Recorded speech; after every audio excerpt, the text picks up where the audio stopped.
செம்புலின்னு ஒரு அழகான கிராமம் இருந்துச்சு. பச்சை வயல்கள், குளிர்ந்த காற்று, நிறைய ஏரிகள், எப்பவும் செழிப்பா இருந்த அந்த கிராமம்.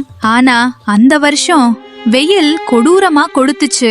நிலம் வெடிச்சு பிளந்தது. ஏரிகள் அடிவரை வறண்டு போச்சு. கிணத்துல கூட ஒரு சொட்டு தண்ணி கிடைக்கல. பச்சை பசேல்னு இருந்த வயல்கள் எல்லாம் மஞ்சளா காஞ்சு போயிருச்சு. தண்ணிக்காக மக்கள் குடங்கள் எடுத்துக்கிட்டு மைல் கணக்குல நடக்க ஆரம்பிச்சாங்க. இன்னும் கொஞ்ச நாள் இப்படியே போனா செம்புலி கிராமமே பஞ்சத்துல சிக்கிடும்னு ஊர் மக்கள் பயத்தோட பேசிக்கிட்டு இருந்தாங்க. அந்த செம்புலி கிராமத்துலதான் அருள் என்ற ஏழை பையனும் வாழ்ந்து வந்தான்.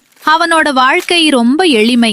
தினமும் கூலி வேலைக்கு போய் தான் சாப்பாடு. அருள் கிட்ட இருந்த ஒரே பொருள் பழையதா கிழிஞ்சு போன ஒரு குடை. மழை காலத்துல கூட அந்த குடை சரியா தாங்காது. ஆனா அந்த கொடூர வெயில்ல இருந்து அருளை காப்பாத்தியது அதுதான்.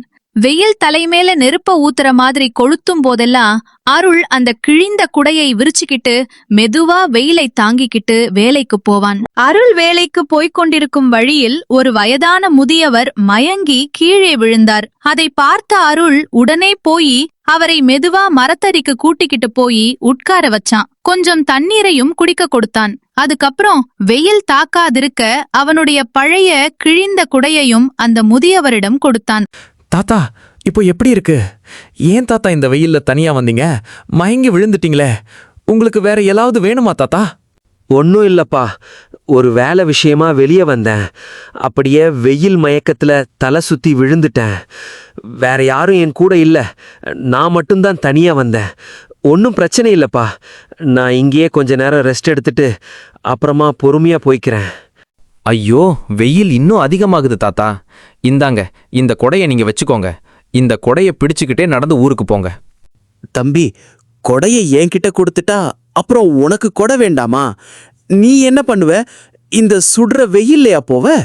பரவாயில்ல தாத்தா, வெயில தாங்கிப்பேன். என்னால எவ்வளவு வெயில் வேணும்னாலும் பொறுத்துக்க முடியும். ஆனா நீங்க வயசானவங்க, பாவம். உங்களுக்கு தான் இப்போ இந்த கொடை ரொம்ப அவசியம் தேவை. வச்சுக்கோங்க தாத்தா. அருள், உன் நல்ல மனசுக்காக இந்த கிழிந்த குடைய நான் மந்திர குடையா மாத்தித் தரேன். இத விரிச்சா மழை பெய்யும், மடக்கினா மழை நின்னுடும். ஆனா இத நல்லதுக்கு மட்டும்தான் பயன்படுத்தணும். அருளின் இந்த சுயநலமில்லாத நல்ல குணத்தை பார்த்ததும் அந்த தாத்தாவின் முகம் மலர்ந்தது. ஏன்னா அவர் சாதாரண மனுஷன் இல்ல, ஒரு மாய முனிவர். அருள் கொடுத்த அந்த பழைய கிழிந்த குடையை மந்திர குடையாக மாற்றிவிட்டார். அப்படி சொல்லிவிட்டு அந்த மாய முனிவர் அங்கிருந்து மறைந்து போனார். அட கடவுளே, தாத்தா எங்கே போனாரு? திடீர்னு காத்துல மறைஞ்சிட்டாரே. இது கனவா இல்ல நிஜமா? அப்போ அவர் சாதாரண மனுஷன் இல்லையா? ஆச்சரியமா இருக்கே.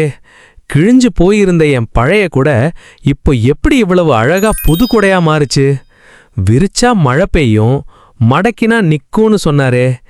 நிஜமாவே இது மந்திர கொடையா இருக்குமோ? ஒரு வாட்டி விரிச்சு பார்த்தா என்ன? ஆச்சரியத்தோட அருள் அந்த மந்திர குடைய மெதுவா விரிச்சு பார்த்தான். ஆனா அடுத்த நொடியே வானம் முழுக்க கருமேகங்கள் சூழ்ந்து பலமா மழை பொழிய ஆரம்பிச்சது. இத பார்த்த அருள் அதிர்ச்சியோட இப்படி சொன்னான். அம்மாடி, என்ன இது? கொடையை விரிச்ச அடுத்த செகண்டே வானமே இருட்டாயிடுச்சு. அச்சச்சோ, நிஜமாவே மழை பெய்யுது. நிஜமாவே இது மந்திர கூட தான். மழை பெய்ய ஆரம்பிச்சதுமே ஊர் மக்கள் எல்லாரும் சந்தோஷத்துல திளைத்தாங்க. வறண்டு போன நிலம் மீண்டும் உயிர் பெற்ற மாதிரி மாறிடுச்சு.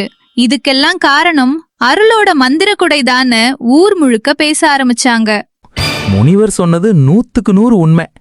ஆனா இத நல்லதுக்கு மட்டும்தான் பயன்படுத்தணும்னு சொல்லியிருக்காரு. அதனால இப்போதைக்கு இந்த மழை போதும். ஊரே வெள்ளக்காடாகிடக்கூடாது. இதையெல்லாம் கவனிச்சுக்கிட்டு இருந்த வீரமணி, அவ ஒரு பேராசை பிடிச்சவன். அந்த மந்திர குடை நம்ம கிட்ட இருந்தா ஊரே நம்மளதான் பாராட்டும், நமக்கும் பெரிய செல்வம் கிடைக்கும் என்று நினைச்சான். அதனால ஒரு நாள் இரவு அருள் தூங்கிக்கிட்டு இருந்த நேரத்துல அவன் பக்கத்துல இருந்த மந்திர குடைய திருடிக்கிட்டு ஓடி போயிட்டான். அந்த பிச்சைக்காரப்பைய அருளுக்கு வந்த வாழ்வை பாரு. ஊர்ல இருக்கிற பெரிய பெரிய பணக்காரனுங்க எல்லாம் கஞ்சிக்கு வழி இல்லாம காஞ்சு போய் கிடக்கான். ஆனா இவன் மட்டும் ஒரு கிழிஞ்ச கொடைய வச்சுக்கிட்டு ஊருக்கே தண்ணி கொடுக்கறானா? எல்லாரும் அவனை கும்பிடுறீங்களாடா? இனிமே அந்த பருப்பெல்லாம் என்கிட்ட வேகாது. இந்த மந்திர கொடை இனிமே எனக்கு சொந்தம். இத காட்டி இந்த ஊர் மக்களை என் காலடியில மண்டியில வைக்கல என் பேரு வீரமணியே கிடையாது. நாளைக்கு விடிஞ்சதும் ஊருக்கு முன்னாடி போய் இந்த கொடைய விழிக்கிறேன், மழைய வரவழைக்கிறேன். யாருக்கு தண்ணி வேணும்னாலும் என்கிட்ட வந்து பிச்சை கேட்கணும். நான் தாண்டா இனி இந்த ஊருக்கு ராஜா. நான் தான் ராஜா. அருள் அந்த மந்திர குடையை ஊர் மக்களோட நன்மைக்காக பயன்படுத்தினான். ஆனா வீரமணியோ தன்னோட பேராசைக்கும் அதிகார ஆசைக்கும் அந்த குடையை திருடிட்டு வந்தான். விடிஞ்சதும் பேராசையோட அந்த மந்திர குடையை விரிச்சான். அடுத்த நொடியே மழை கொட்டுன்னு பெய்ய ஆரம்பிச்சது. முதல்ல சந்தோஷப்பட்ட வீரமணி, போதும் இனிமே மழை நிக்கணும்னு குடையை மடக்க முயற்சி பண்ணான். ஆனா குடை மடங்கவே இல்ல. இடி மின்னல் புயலோட மழை இன்னும் கொடூரமா பெய்ய ஆரம்பிச்சது. கொஞ்ச நேரத்திலேயே ஊர் முழுக்க வெள்ள சூழ ஆரம்பிச்சிருச்சு. ஐயோ, யாராச்சும் காப்பாத்துங்க, இந்த மழை நிக்கவே மாட்டேங்குது. கொடைய மூட முடியலையே, ஊரே மூழ்க போகுது. அம்மாடியோ! அருள் மூச்சிறைக்க ஓடி வந்து வீரமணியின் முன்னால் நிற்கிறான். ஊரின் நிலைமையை பார்த்து அதிர்ச்சி அடைகிறான். வீரமணி அண்ணன், என்ன காரியம் பண்ணி வச்சிருக்கீங்க? உங்க பேராசையால இன்னைக்கு மொத்த ஊருமே அழிய போகுது. கொடைய நல்லதுக்கு மட்டும்தான் பயன்படுத்தணும்னு முனிவர் சொன்னாரே, அதை கேட்டிங்களா? அருள், என்னை மன்னிச்சிடுடா. நான் தான் தப்பு பண்ணிட்டேன். கொடை என்கிட்ட இருந்தா இந்த ஊருக்கு ராஜாவாகலான்னு திருடிட்டு வந்துட்டேன். ஆனா இப்போ இதை நிறுத்தவே முடியல. எப்படியாச்சும் இந்த மழையை நிறுத்துடா ப்ளீஸ். இப்போ பேசி ஒரு பிரயோஜனமும் இல்லைண்ணே. முதல்ல இந்த மழையை நிறுத்தணும். கொடையை கொடுங்க, நான் அதை மடக்க ட்ரை பண்றேன். அருள் அந்த மந்திர கொடையை வாங்கி பல முறை முயற்சி செய்ததற்கு அப்புறம் அருள் கொடையை மடக்கினான். கொட்டிக்கிட்டிருந்த மழையும் மெதுவா நின்றது. கொஞ்சம் கொஞ்சமா வெள்ளப்பெருக்கும் குறைய ஆரம்பிச்சு கிராமம் மீண்டும் அமைதியான நிலைக்கு திரும்பியது. இதையெல்லாம் பார்த்த வீரமணி தன் பேராசையால நடந்ததுக்கு வெட்கப்பட்டு தலை குனிஞ்சு நின்னான்.